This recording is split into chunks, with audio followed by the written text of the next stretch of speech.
Seeing code 43 in Device Manager. This error means Windows has stopped a device because it reported a problem.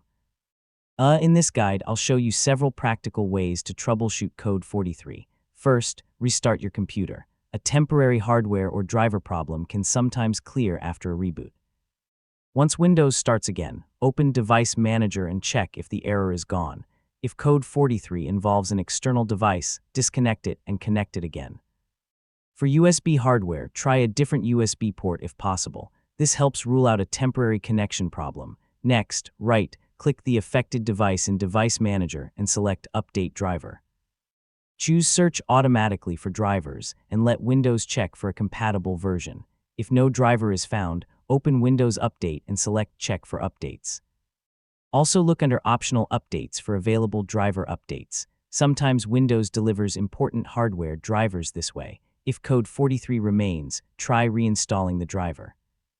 Right-click the device, select Uninstall Device, confirm the removal, and restart your PC.